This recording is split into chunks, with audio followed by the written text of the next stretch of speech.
শিশু যৌন নিপীড়নের অভিযোগে অভিযুক্ত হয়ে নিষেধাজ্ঞায়ও পড়েছিলেন। হিন্দু সম্প্রদায়ের মানুষকে জেনে রাখা দরকার তারা কার নেতৃত্বে তাদের একটা লড়াই করছিলেন। কতটা ভয়ঙ্কর মানে যৌন লিপ্সু, কতটা ভয়ঙ্কর মানে সমকামী এই কাতুকুতু চিন্ময়, এই বলৎকার চিন্ময়। তিনি যে প্রতিষ্ঠানের অধ্যক্ষ, এই প্রতিষ্ঠানের অসংখ্য শিশুকে বলাৎকার করেছেন জোরপূর্বক। একটা ভিডিও দেখেছিলাম যেখানে মন্দিরের ভিতরে একাধিক ব্যক্তি তারা সাক্ষ্য দিয়েছেন যে চিন্ময় প্রভু তিনি দর্শনের সাথে এবং শিশু নির্যাতনের সাথে বলৎকারের সাথে জড়িত ছিলেন এবং সে সমস্ত বাচ্চারাও সাক্ষী দিয়েছে।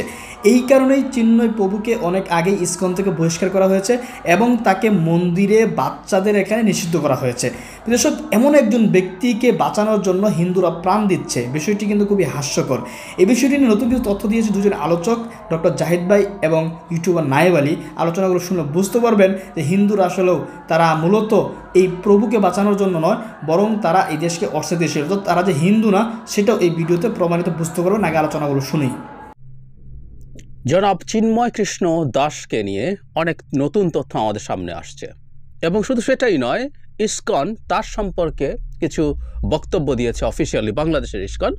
আমি সেটাকেও খুবই অপর্যাপ্ত এবং এক ধরনের চালাকি আছে বলে মনে করি, সেটা নিয়ে কথা বলতে চাই।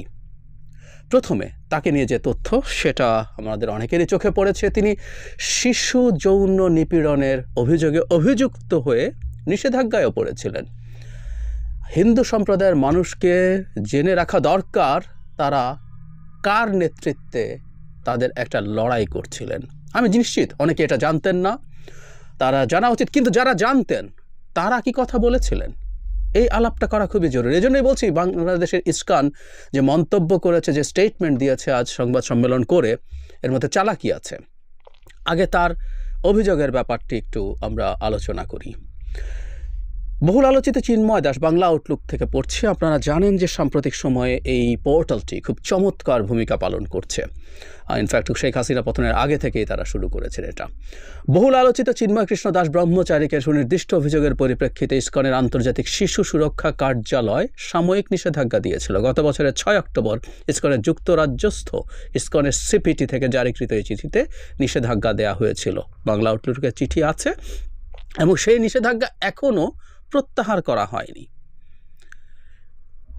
সিপিটির পরিচালক কমলেশ কৃষ্ণ দাস স্বাক্ষরিত চিঠিতে বলা হয়, নিষেধাজ্ঞার ফলে চিন্ময় ইসকনের কোনো ব্যবস্থাপনা বা নেতৃত্বের পদে থাকতে পারবেন না, কোনো কীর্তনে নেতৃত্ব বা ক্লাস নিতে পারবেন না, প্রকাশ্যে শ্রীল প্রভুপাদের কোনো পূজা অর্চনায় অংশ নিতে পারবেন না, 18 বছর বয়সের নিচে কোনো ব্যক্তির সঙ্গে যোগাযোগ করতে পারবেন না, বাংলাদেশের ইসকনের কোর কমিটি এবং সিপিটির কোনো পদধারী ব্যক্তি ছাড়া ইসকনের কোনো সম্পত্তিতে রাত যাপন করতে পারবেন না। চিঠি পাওয়ার 10 দিনের মধ্যে এটা কার্যকর করতে বলা হয়েছিল এবং এই ব্যাপারে কনফার্ম করার জন্য বাংলা আউটলুক তার সাথে যোগাযোগ করেছিলেন এবং তিনি বলেছিলেন যে অভিযোগ পেয়েছিলেন এবং আন্তর্জাতিক যে রীতিনীতি আছে সেটা নিষেধাজ্ঞা আরোপ করেন এবং নিষেধাজ্ঞাটা সঠিক। তাহলে আমাদের একটা কথা একটু মনে রাখা দরকার, শিশু যৌন নিপীড়নের অভিযোগ পাওয়া গেছে চিন্ময় কৃষ্ণ দাসের বিরুদ্ধে খুব স্পষ্টভাবে, এবং তারই সংগঠনের একটা উইং যারা এই ব্যাপারটা দেখাশোনা করে তারা তাকে বহিষ্কার করতে বলেছিল। নিষেধাজ্ঞার মধ্যে কি আছে আমি পড়ে শোনালাম। এই ভদ্রলোক হিন্দু সম্প্রদায়ের নেতৃত্ব দিচ্ছেন তাদের অধিকার রক্ষার জন্য। এই নেতৃত্ব সম্পর্কে এখন সাধারণ হিন্দু সম্প্রদায়ের মানুষের অ্যাটিটিউড কি হবে, বা আমরা এই প্রশ্ন করব তাকে আনা হলো কেন। এখন তার বিরুদ্ধে যে এই ধরনের অভিযোগ আছে এটা কি কেউ জানতেন না? নিশ্চিতভাবে সাধারণ হিন্দু সম্প্রদায়ের মানুষ যারা আছেন তারা জানতেন না, কিন্তু ইসকন বা আরো অন্যান্য জায়গার হিন্দু নেতৃবৃন্দের এই তথ্যটা অজানা থাকার কোনো কারণ কি আছে? কোনো কারণ নেই, কিন্তু এই তথ্যটা গোপন করা হয়েছে। এটা মাথায় রেখে আমরা পরবর্তী অংশে যাব। আমি পরের কিছু কথাও পড়তে চাই। আজ ইসকনের পক্ষ থেকে চিন্ময় সম্পর্কে একটা ক্ল্যারিফিকেশন দেয়া হয়েছে। আগে ক্ল্যারিফিকেশনটা পড়ি, অ্যান্ড আই রিপিট, এর মধ্যেও খুব বাজে চালাকি আছে। বাংলাদেশ সনাতনী জাগরণ জোটের মুখপাত্র চিন্ময় কৃষ্ণ দাসকে অনেক আগেই ইসকন থেকে স্থায়ীভাবে বহিষ্কার করা হয়েছে জানিয়ে সংগঠনটির বাংলাদেশের সাধারণ সম্পাদক চারুচন্দ্র দাস ব্রহ্মচারী বলেছেন, চিন্ময়ের কার্যক্রম সম্পূর্ণ ব্যক্তিগত, এজন্য সংগঠন দায়বদ্ধ নয়। তিনি বলেন, অনেক আগেই প্রবর্তক শ্রীকৃষ্ণ মন্দিরের অধ্যক্ষ লীলারাজ গৌরদাস, সদস্য স্বতন্ত্র গৌরদাস এবং চট্টগ্রামের পুণ্ডরিক ধামের অধ্যক্ষ চিন্ময় কৃষ্ণ দাসকে সাংগঠনিক শৃঙ্খলা ভঙ্গের দায়ে ইসকনের সাংগঠনিক পদবিসহ যাবতীয় সাংগঠনিক কার্যক্রম থেকে অব্যাহতি দেওয়া হয়েছে। উল্লেখ করা হয় যে তাদের দ্বারা সংগঠিত কার্যক্রম ইসকনের কার্যক্রম নয়। 3 অক্টোবর তিনি বলছেন, 3 অক্টোবর অফিসিয়াল বিবৃতির মাধ্যমে জানানো হয় যে চিন্ময় কৃষ্ণ দাস ইসকন বাংলাদেশের মুখপাত্র নন, তাই তার বক্তব্য সম্পূর্ণ ব্যক্তিগত। অতএব লীলারাজ গৌরদাস, স্বতন্ত্র গৌরাঙ্গ দাস ও চিন্ময় কৃষ্ণ দাসের বক্তব্য এবং কৃতকর্মের জন্য ইসকন বাংলাদেশ কোনোভাবেই দায়বদ্ধ নয়। চালাকিটা কোথায়? গতকাল আমি একটা ভিডিওতে বলেছি ইসকনকে তার অবস্থান পরিষ্কার করতে হবে। তারা সুন্দরভাবে জনাব চিন্ময়কে দায় মুক্তি দিচ্ছেন, মানে চিন্ময় থেকে দায় মুক্ত হচ্ছেন, রাদার এভাবে বলবো, তিনি চিন্ময়ের সাথে সম্পৃক্ত নন। কিন্তু এই যে বললাম, কেন্দ্রীয় যে ইসকন, তারা তো স্টেটমেন্ট দিয়ে তাকে ইসকন নেতা বলেছেন, স্পষ্টভাবে বলেছেন, এবং ভারতকে বলেছেন চিন্ময়ের ব্যাপারে কাজ করতে। সো কেন্দ্রীয় ইসকন তো এনারও নেতা, ওনার কেন্দ্রীয় যে সংগঠন, ওনার নাম হচ্ছেন চারুচন্দ্র দাস। জনাব চারুর তো জানা থাকার কথা কেন্দ্রীয় ইসকন কি বলছে জনাব চিন্ময় সম্পর্কে। জনাব চারুকে সেটা নিয়ে অ্যাটলিস্ট কিছু অ্যাড্রেস করেছেন? আমি গতকাল আমার একটা ভিডিওতে এই প্রসঙ্গে বলেছিলাম, তাকে বলতে হবে, বাংলাদেশের ইসকনকে বলতে হবে কেন্দ্রীয় ইসকন ডিসইনফরমেশন ছড়াচ্ছে। Yes, they did. এবং কেন্দ্রীয় ইসকনকে তাদের জায়গা থেকে যোগাযোগ করে তাদের আগের মন্তব্য প্রত্যাহার করাতে হবে। শুধুমাত্র তারা ডিসইনফরমেশন করেছেন তা না, তারা ইসকন সদস্য বলেছেন চিন্ময়কে তা না, তারা ভারত সরকারকে লেলিয়ে দিচ্ছেন বাংলাদেশের সরকারের বিরুদ্ধে যেন তারা এখানে ঝামেলা করে। কথাগুলো ক্রুডলি বলেছে, এই ভাষায় না হলেও কি ভাষায় আছে আমরা দেখেছি, আমি একটা ভিডিওতে পড়েছি। এগুলো গর্হিত অপরাধ। জনাব চারু কি এর বিরুদ্ধে কোনো কথা বলেছেন? বলেননি তো। উনি মুখে যায় বলুন না কেন, ওনার মাদার অর্গানাইজেশনটা তো ভিন্নভাবে বলছে। নাম্বার 2, ভারতের প্রত্যেকটা জায়গায়, আমি অনেকগুলো মিডিয়া, আমি ওই রিপাবলিক টিভির ওই ক্লাউনদের কথা বলছি না, এর বাইরে বহু জায়গায়, বহু আলোচনা, মেইন স্ট্রিম পত্রিকার ইউটিউবে বা টিভি চ্যানেলগুলোতে মূল আলোচনা হচ্ছে ইসকনের নেতা গ্রেফতার হয়েছেন এবং তিনি হিন্দু সম্প্রদায়ের অধিকারের পক্ষে কথা বলেছিলেন এবং ইসকনকে একটা গ্লোবালি অ্যাকসেপ্টেড কালচারাল অর্গানাইজেশন, একটা চমৎকার আধ্যাত্মিক স্পিরিচুয়াল কালচারাল অর্গানাইজেশন হিসাবে নেওয়া হয়, যাদের কোনো রকম কোনো এক্সট্রিমিজমের কোনো অভিযোগ নাই। তার মানে হচ্ছে জনাব চিন্ময়কে ক্লিন চিট দেওয়ার জন্য ইসকনকে ব্যবহার করা হচ্ছে এবং ইসকন সারা পৃথিবীতে কোথায় কিভাবে কি ধরনের কাজ করে সেগুলোর ফিরিস্তি প্রত্যেকটা চ্যানেলে যে কেউ গিয়ে চেক করতে পারেন। আমি সকাল থেকে অনেকগুলো চ্যানেল দেখেছি, অনেকগুলো মিডিয়ায় পড়ার চেষ্টা করেছি, তাদের ন্যারেটিভ এটা। জনাব চারু ভারতের এই মন্তব্য সম্পর্কে তার বক্তব্য দিতে হবে, ভারতকে ক্লিয়ারলি তাদের জায়গা থেকে বলতে হবে, অ্যাড্রেস করে প্রকাশ্যে, যে আপনারা ডিসইনফরমেশন ছড়াচ্ছেন, চিন্ময় ইসকনের কেউ নয়। সুতরাং চিন্ময়কে আলাদাভাবে দেখার চেষ্টা করা দরকার আছে, সেটা ভারত এরপর ওভাবে বলে। কিন্তু ইসকনকে নিয়ে ন্যারেটিভ তৈরি ভারতই করছে, যে একটা ধর্মীয় সংগঠনও নয়, টেকনিক্যালি তার বিরুদ্ধেও বাংলাদেশ সরকার কি ভয়ঙ্কর অপারেশন চালাচ্ছে। That is the narrative. জনাব চারু তো সেটা ডিবাঙ্ক করেননি, এই জন্য বলছে এগুলো চালাকি। যদি তারা সত্যিকারভাবে এবং আন্তরিকভাবে মনে করেন যে বাংলাদেশের ইসকন তাকে ডিসাউন করবেন, তাকে এই জিনিসগুলো ক্লিয়ারিফাই করতে হবে। কারণ ইসকনের নাম নিয়ে এই দেশের সরকার এবং জনগণের ওপরে চাপ তৈরির চেষ্টা হচ্ছে ভারতের পক্ষ থেকে। আই রিপিট, জনাব চারুকে কেন্দ্রীয় ইসকনকে দিয়ে তার প্রিভিয়াস মন্তব্য প্রত্যাহার করাতে হবে। এটা তার দায়িত্ব, এটা তার সংগঠন। তারা এই যে দাবি করে যে স্টেটমেন্ট দিয়েছে, এবং জনাব চারুকে ভারতের সাথে ভারতের ব্যাপারে সবাই জনে জনে গিয়ে তিনি হয়তো বলতে পারবেন না, যে প্রকাশ্য বিবৃতি দিয়ে ভারতের এই ডিসইনফরমেশনের প্রতিবাদ করতে হবে এবং ভারতকে সব ডিসইনফরমেশন বন্ধ করতে বলতে হবে। এবং বহুবার বলছি, ইসকনকে উচিত হবে বাংলাদেশের ইস্যুতে ভারতের এই ধরনের বাজে রিয়াকশন এবং ডিসইনফরমেশন বন্ধে সাহায্য করা। তারা বাংলাদেশের হিন্দুদেরও ভালো চান, মুসলিম হিন্দু সবার ভালো চান, তাহলে তাদেরকে এই কাজটা করতে হবে। নট অনলি দ্যাট, ইসকনের বাংলাদেশ অফিস তো জানতো চিন্ময়কে কি কারণে আন্তর্জাতিক যে কেন্দ্রীয় যে ইসকন আছে তাদের একটা শিশু মানে নিপীড়ন রিলেটেড যে উইং আছে সেটা যে তাকে নিষেধাজ্ঞা দিয়েছিল, তারা তো জানতেন, নিশ্চিতভাবেই জানতেন।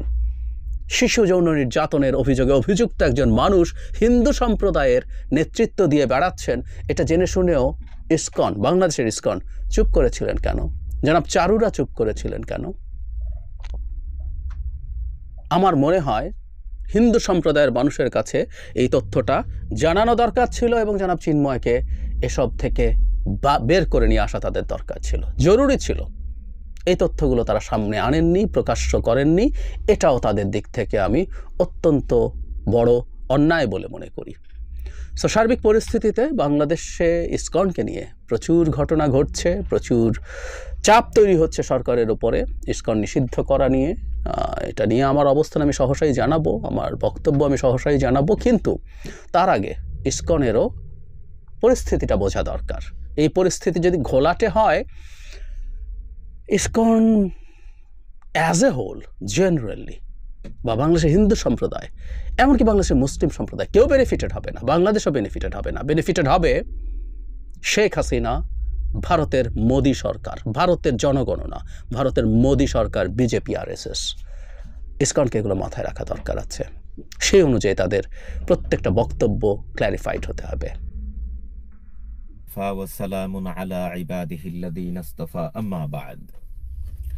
সুপ্রিয় দর্শক শ্রোতা, দেশে এবং প্রবাসে যে যেখানে আছেন, আপনাদের সবাইকে স্বাগত জানাচ্ছি আমার এখনকার আলোচনায়।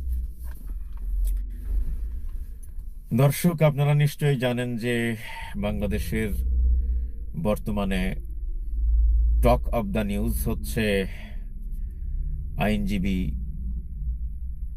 সাইফুল ইসলাম আলিফের চলে যাওয়া। আপনারা জানেন যে গতকালকে যখন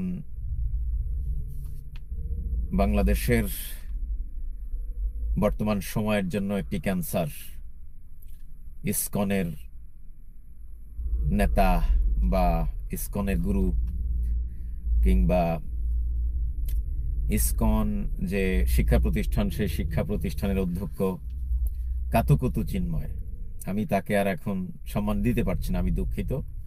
গতকালকে একটু সন্দেহ ছিল, আজকে আর সেই সন্দেহ নেই, কারণ আমি অলরেডি এটা নিয়ে রিসার্চ করেছি।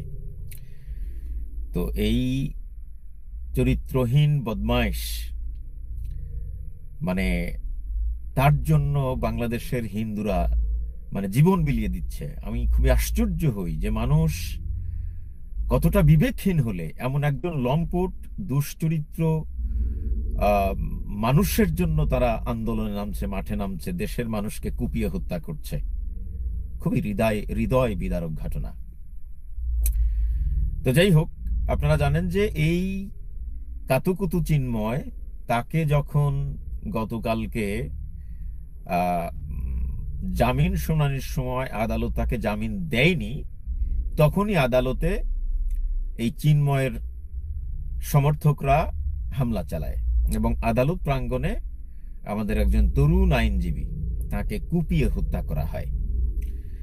আপনারা জানেন যে তার জানাজা হয়েছে এবং লাখো জনতার ঢল। একটা বিষয় বলে রাখা ভালো, আমরা মানুষ তো, আমাদের আপনজন এমনি ভাবে যদি চলে যায় আমরা খুব মনে কষ্ট পাই। এটা অস্বাভাবিক না, এটা স্বাভাবিক। আমরা মানুষ তো, আমাদের প্রিয়জন চলে গেলে আমরা মনে কষ্ট পাই, আমরা কান্নাকাটি করি, আফসোস করি, অনেক কিছু করি। এটা অস্বাভাবিক না, স্বাভাবিক।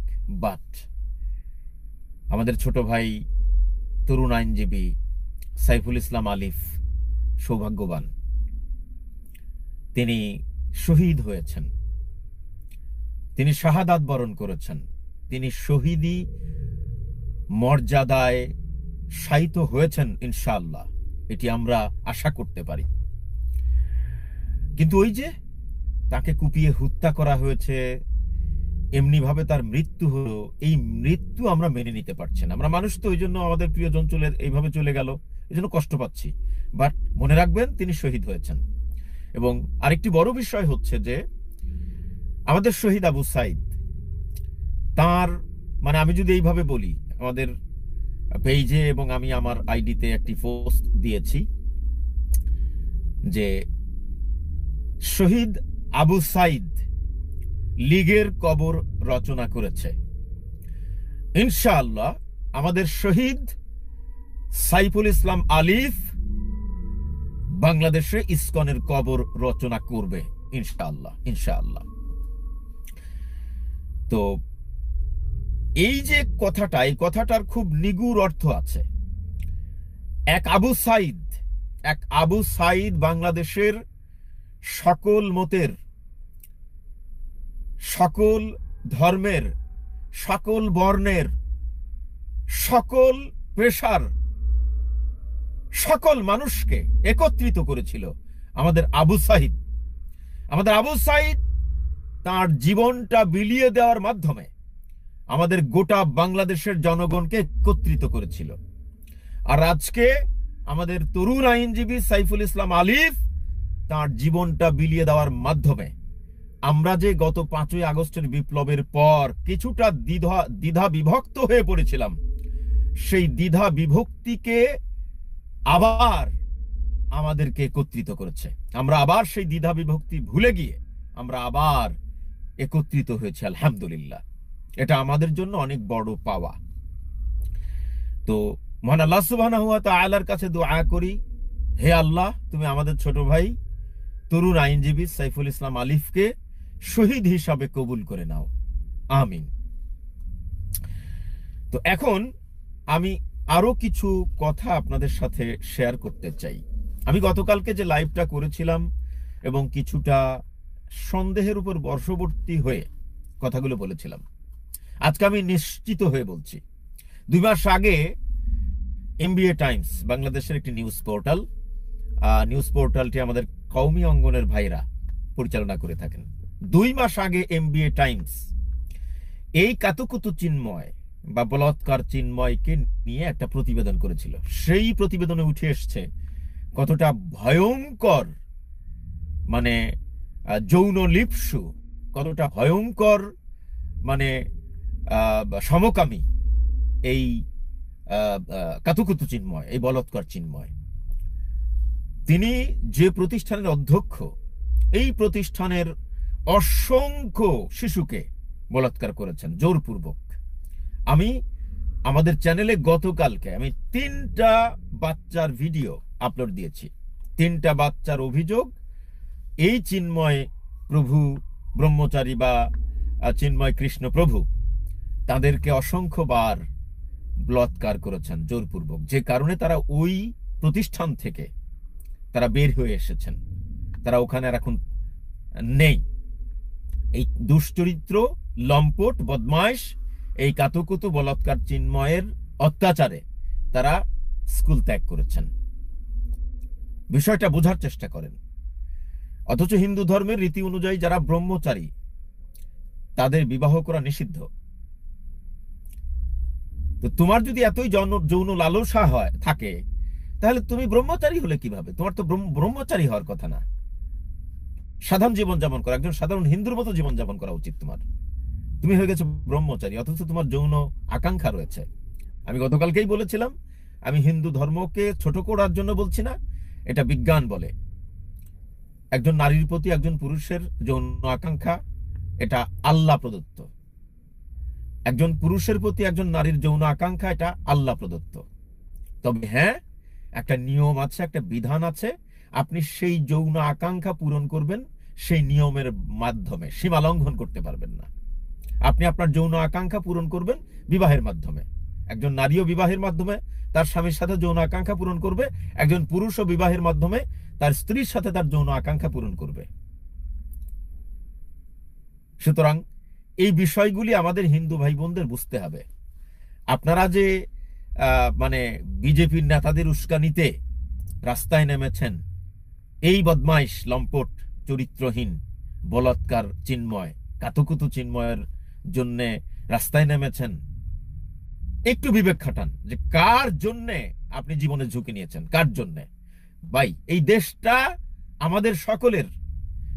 এই দেশটা যেমন শুধু মুসলমানের নয়, এই দেশটা তেমন শুধু হিন্দুরও নয়। আমরা যারা এই দেশে জন্মগ্রহণ করেছি, আমি যে ধর্মেরই অনুসারী হই না কেন, এই দেশটা আমাদের। সুতরাং আপনাদের ধর্মের অনুসারী বলেই, আপনাদের ধর্মের একটা সংগঠনের নেতা বলেই আপনি তার পিছনে চিলের মতো দৌড়াচ্ছেন, কিন্তু তার চরিত্র সম্পর্কে জানেন? তার সম্পর্কে ন্যূনতম ধারণা আছে আপনার? নেই। আপনার উচিত আপনাকে এটা নিয়ে রিসার্চ করা। আজকে নয়া দিগন্ত পত্রিকায় একটি নিউজ ছাপা হয়েছে, যেখানে হেডলাইন করা হয়েছে দুশ্চরিত্র চিন্ময়কে নিয়ে সনাতন ধর্মাবলম্বীরা দ্বিধা বিভক্ত। এটা কিন্তু নতুন ঘটনা না, এটি অনেক পুরনো ঘটনা, এটি নিয়ে নিউজ হয়েছে। কিন্তু এর পরেও এই লোকটাই, বদমাইশটাই পদে কিভাবে আছে আমাকে বলেন। বলেন, এই বদমাইশটা এখন ওই পদে কি করে থাকে? আপনারা তো বলেন যে আপনাদের ধর্ম নাকি সনাতন ধর্ম। এই যদি হয় সনাতন ধর্মের নেতার চরিত্র, তাহলে আপনি সেই ধর্মকে কিভাবে সনাতন ধর্ম বলেন? আপনি যদি সনাতন ধর্মের অনুসারী হন, আপনার তো উচিত তার বিরুদ্ধে আন্দোলনে নামা। আপনি তার পক্ষে আন্দোলনে কিভাবে নামেন আমাকে বলেন। তো যাই হোক, যদিও এ ব্যাপারে আমাদের ফরহাদ মাজহার তার মুক্তি চেয়েছেন। আমি জানি না, ফরহাদ মাজহারকে আমি পছন্দ করি, কিন্তু মাঝে মধ্যে উনি এমন কিছু কিছু উক্তি করে ফেলেন, উনি মাঝে মধ্যে এমন কিছু কিছু কথা বলে ফেলেন যেটা মানে জনগণের চাওয়া পাওয়ার পরিপন্থী হয়ে যায়, রাষ্ট্রের পরিপন্থী হয়ে যায়। এইটা উনার একটু বুঝে শুনে চিন্তা ভাবনা করে কথা বলা উচিত। আবার আজকে যখন এই সাইফুল ইসলাম আলিফের হত্যাকাণ্ডের কারণে সারা দেশ একতাবদ্ধ হয়েছে, তখন আমাদের দেশের সবচেয়ে বড় রাজনৈতিক দলের আমি দুঃখিত, একটু গাড়ির মধ্যে শীত, এই জন্য আমি একটু গাড়িটা আবার স্টার্ট দিলাম একটু তাপ নেওয়ার জন্য। আপনারা মাইন্ড করবেন না, একটু হয়তো সাউন্ড হতে পারে, একটু আপনারা কমেন্ট করবেন যদি সাউন্ড। আমি বেশি সময় লাইভে আর থাকবো না, আচ্ছা বন্ধ করে দেই, হয়তো আপনাদের একটু ব্যাঘাত হচ্ছে।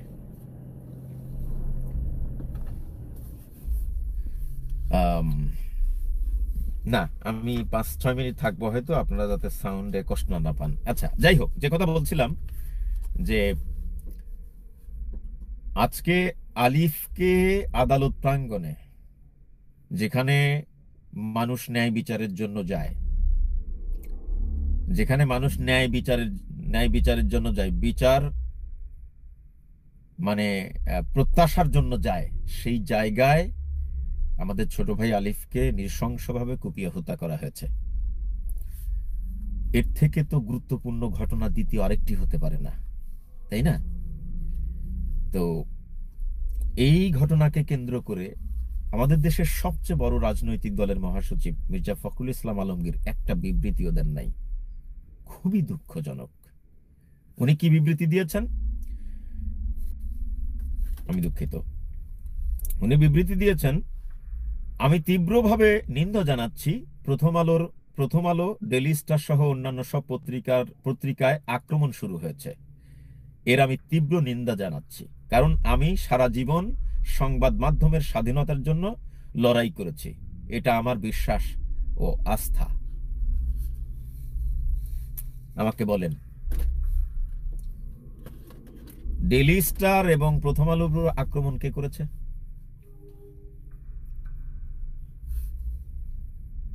তারপরে পত্রিকা অফিস নাকি পুড়িয়ে দেওয়া হয়েছে। ডেইলি স্টার আর প্রথম আলোর অফিসে আক্রমণ কে করেছে? উনি এই তথ্য কোথায় পেলেন? আমাকে যদি একটু, বিএনপির নেতা কর্মীরা আপনারা যারা আছেন ভাই, কাইন্ডলি দয়া করে আমাকে একটা তথ্য দেন। প্রথম আলো, ডেইলি স্টার পত্রিকায় কে আক্রমণ করেছে? একটা তথ্য দেন, কে আক্রমণ করেছে? সেই লোকটার নাম বলেন, কোন দল আক্রমণ করেছে সেই দলটার নাম বলেন একটু প্লিজ।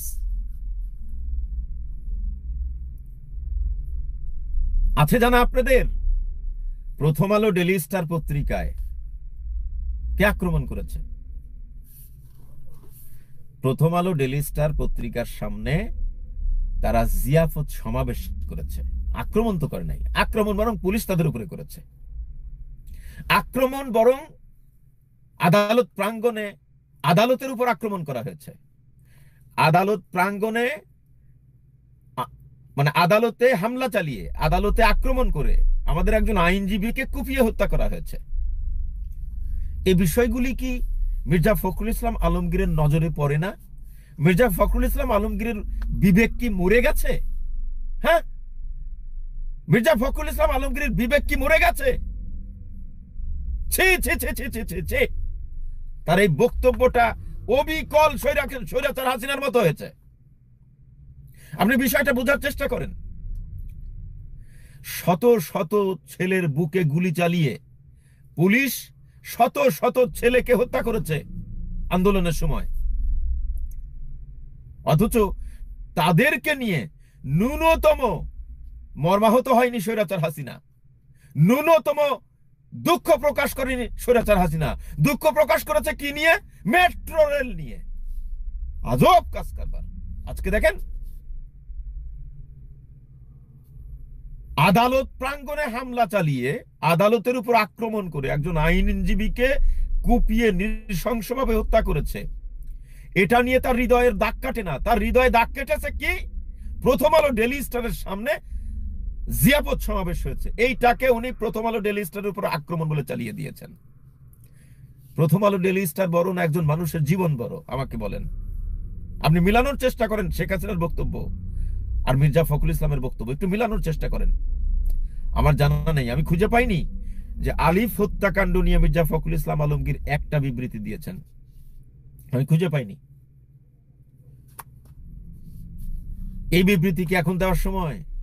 আমিও কোনো পত্রিকা, কোনো সংবাদ মাধ্যম বন্ধ ঘোষণা করুক, এটার বিরুদ্ধে আমি যেটা বলতে চাচ্ছি, প্রথম আলোর সম্পাদক, ডেইলি স্টারের সম্পাদক, তাদেরকে চিন্ময় প্রভুর মতো গ্রেপ্তার করতে হবে। এটা হলো আমার দাবি। গ্রেপ্তার করে ওই পত্রিকার দায়িত্বে ডক্টর মাহমুদুর রহমানের মতো কাউকে দিতে হবে। পত্রিকা আমাদের দরকার আছে, সংবাদ মাধ্যম আমাদের দরকার আছে। আমরা তিলে তিলে গড়ে ওঠা এত বড় একটি মানে তিলে তিলে গড়ে ওঠা এত বড় একটি গণমাধ্যম, সংবাদ মাধ্যম আমরা বন্ধ কেন করব? এই সংবাদ মাধ্যম আমাদের কাজে, আমাদের দেশের কাজে আমরা ব্যবহার করব। হ্যাঁ, সংবাদ মাধ্যম যারা পরিচালনা করছেন তাদেরকে সরিয়ে দিতে হবে। ইচ্ছা করলেই রাষ্ট্র এটা পারে, ইচ্ছা করলে আদালতও এটা পারে। আমরা চাই প্রথম আলো থাকবে, ডেইলি স্টারও থাকবে, কিন্তু এই পত্রিকা যারা চালাচ্ছে তাদেরকে সরিয়ে দিয়ে ডক্টর মাহমুদুর রহমানের মতো সম্পাদকদের হাতে এই পত্রিকার দায়িত্ব দিতে হবে। তাহলে তারা জনগণের জন্য কথা বলবে, জনগণের জন্য লিখবে, দেশের জন্য লিখবে, রাষ্ট্রের জন্য লিখবে। ডেইলি স্টার প্রথম আলোর পত্রিকায় তো হামলা করা হয়নি, আক্রমণ করা হয়নি, বরং ওই পত্রিকার সামনে যারা প্রতিবাদ করতে গিয়েছিল তাদের উপর হামলা করা হয়েছে, তাদের উপর আক্রমণ করেছে পুলিশ। আপনি সেটা বলতে পারলেন না। আবার আপনি এই বিবৃতি দিচ্ছেন কখন?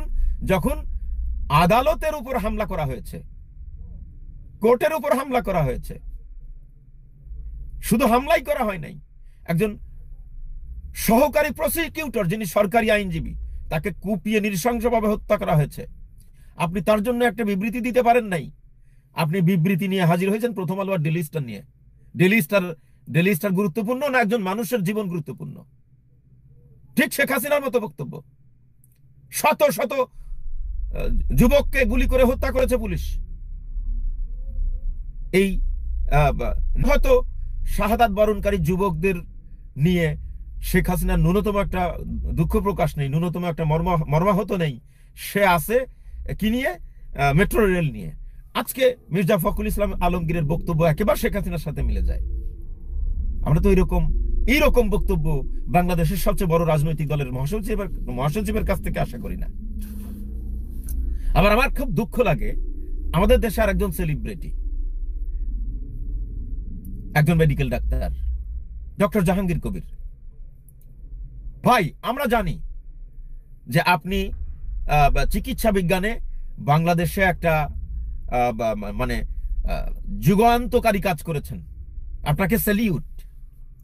আপনি রাজনীতি নিয়ে কথা বলেন না, আপনি একটা সাইড আগলে রেখেছেন, একটা সাইড নিয়ে আপনি জনগণের সেবা করে যাচ্ছেন, আপনাকে স্যালিউট জানাই।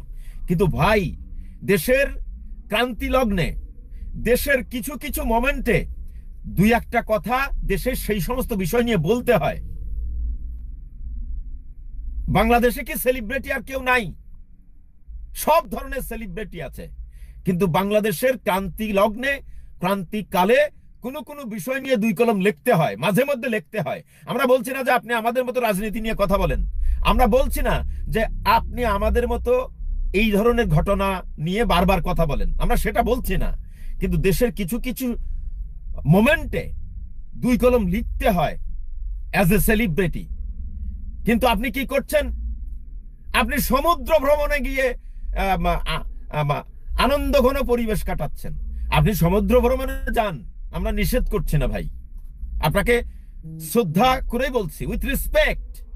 আপনি সমুদ্র ভ্রমণে গিয়েছেন ভালো, কিন্তু বাংলাদেশের আজকের এই মোমেন্টে আপনি ওই ভিডিওগুলো তো না পোস্ট করলেও পারতেন, আপনি ওই ছবিগুলো তো না পোস্ট করলেও পারতেন, আপনি তো এই আইনজীবীর হত্যাকাণ্ড নিয়ে দুই কলম লিখতে পারতেন জাহাঙ্গীর ভাই। আমি জানি না আমার মতো ক্ষুদ্র মানুষের এই ভিডিও আপনার কাছে পৌঁছাবে কিনা। আপনি তো দুইটা কলম লিখতে পারতেন, যেমন আমাদের আজহারি সাহেব, আমাদের প্রিয় আজহারি, তিনি অনেক পরে পরে স্ট্যাটাস দেন। খুব গুরুত্বপূর্ণ কোনো ইস্যু না হলে উনি কিছু লেখেন না, উনি দাওয়াতি কাজ নিয়ে ব্যস্ত থাকেন, কিন্তু উনি লেখেন। সেলিব্রিটি, এই জন্য দেশের কিছু কিছু মোমেন্টে উনি দুই কলম লেখেন। তো ভাই আপনিও তো লিখতে পারেন দুই কলম। এখন তো আর আগের মতো নাই যে আপনার লিখলে আপনি গ্রেফতার হবেন, শেখ হাসিনার নজরে পড়বেন, ডিজিএফআই এর নজরে পড়বেন। এখন তো সেই পরিবেশ নাই জাহাঙ্গীর ভাই, এখন তো সেই পরিবেশ নাই। এখন তো দেশ স্বাধীন, আপনাকে কেউ গ্রেফতার করতে আসবে না, আপনার বিরুদ্ধে ডিজিএফআই কেউ লেলিয়ে দেবে না, আপনার উপর কারোর কুনজর পড়বে না। আপনি তো আমাদের আলিফের হত্যাকাণ্ড নিয়ে দুই কলম লিখতে পারতেন, অথবা এই সমুদ্র ভ্রমণের যে আনন্দ ঘন ভিডিও, আনন্দ ঘন যে ছবি, এই ছবিগুলো এই মুহূর্তে না পোস্ট করলেও তো পারতেন, একটু চুপ থাকলেও তো ভালো লাগতো। আমরা কান্নাকাটি করতেছি, আজকে সারা দেশ শোকে মুহ্যমান, আর আপনি সমুদ্র ভ্রমণে গিয়ে আনন্দ উল্লাস করতেছেন, সেই ভিডিও দিচ্ছেন, সেই ছবি দিচ্ছেন। ভাই আপনার মরা লাগবে না? আপনি একটু বিবেক, আপনি তো এত বড় ডাক্তার মানুষ, আল্লাহ আপনার অনেক মেধা দিয়েছে, আপনি ডাক্তারি পাশ করে জনগণকে সেবা করতেছেন। ভাই অনেক বিতর্ক হচ্ছে বাংলাদেশের নেটিজেনদের ভিতরে, আমাকে অনেকে বলেছে আপনাকে ভালোবাসি, লেখেন না দুই কলম লেখেন প্লিজ। আজকে সারা দেশ শোকে মুহ্যমান, আমাদের শোকে একটু একটু একটু একাত্মতা পোষণ করেন ভাই প্লিজ। তো যাই হোক, আমি শেষে আবারও আমাদের হিন্দু ভাই বোনদের উদ্দেশ্যে বলতে চাই, আপনাদের গোটা ধর্ম, আপনাদের গোটা সম্প্রদায়কে আমরা দোষারোপ করছি না ভাই। আপনাদের ধর্মের কিছু কুলাঙ্গার, আপনাদের ধর্মের কিছু উগ্রবাদী, তারা আদালতে হামলা চালিয়ে আমাদের আলিফকে হত্যা করেছে। আমরা তাদের দৃষ্টান্তমূলক শাস্তি চাই। আপনারা কেন হীনমন্যতায় ভুগতেছেন ভাই? আপনারাও শাস্তি চান, আপনারাও এই আলিফ হত্যাকাণ্ডের সাথে যারা জড়িত তাদের দৃষ্টান্তমূলক শাস্তি চান। আপনারা আমাদের সাথে আসেন, আপনারা তো দেশের নাগরিক, আলিফও তো দেশের নাগরিক, তরুণ একজন আইনজীবী, তাকে অন্যায়ভাবে হত্যা করা হয়েছে। আর আবারও বলছি, চিন্ময় একজন চরিত্রহীন লম্পট, একজন বদমাইশ, একজন শিশু বলৎকারী, একজন ধর্ষক। এই বদমাইশকে বাঁচানোর জন্য দর্শক আলোচনা শুনেছেন, শুনে বুঝতে পেরেছেন চিন্ময় প্রভুকে বাঁচানোর মূল উদ্দেশ্য চিন্ময় প্রভুকে নিয়ে তাকে ইস্যু করে একটা আন্দোলন করা, দেশকে অস্থিতিশীল করা। না হয় এই যে একজন নেতা যার বিরুদ্ধে এমন অভিযোগ, যার জন্য তিনি মন্দিরে নিষিদ্ধ, তাকে বাঁচানোর জন্য হিন্দুরা এভাবে রাজপথে নামবে, এটা কখনো ভাবা যায় না। বোঝা যাচ্ছে হিন্দুরা না, তাদের ব্যানারে ছাত্রলীগ আওয়ামী লীগ তারাই আসলে সব কিছু করতেছে। যাই হোক, চিন্ময় প্রভু যে কীরকম ভালো মানুষ এটা কিন্তু আমরা বুঝে ফেলেছি এবং আমরা জানি, এবং এর আগে ভিডিও দেখেছি, সেখানে বাচ্চারা সাক্ষী দিচ্ছে তাদের সাথে শারীরিক নির্যাতন করার। তো এমন একজন ব্যক্তি কীভাবে ধর্মগুরু হয় সেটা আমাদের বোধগম্য নয়। যাই হোক, আমরা চিন্ময় প্রভু সহ ইসকনের যে সন্ত্রাসী কর্মকাণ্ড, সেই কর্মকাণ্ডের কারণে ইতিমধ্যে দেশের মানুষ রাজপথে নেমেছে, তারা চাচ্ছে ইসকন নিষিদ্ধ করা হোক। আর নিষিদ্ধ করা অবশ্য প্রয়োজন, আর নিষিদ্ধ না করলে ইসকন দ্বারা আরও অনেকেই ক্ষতিগ্রস্ত হবে।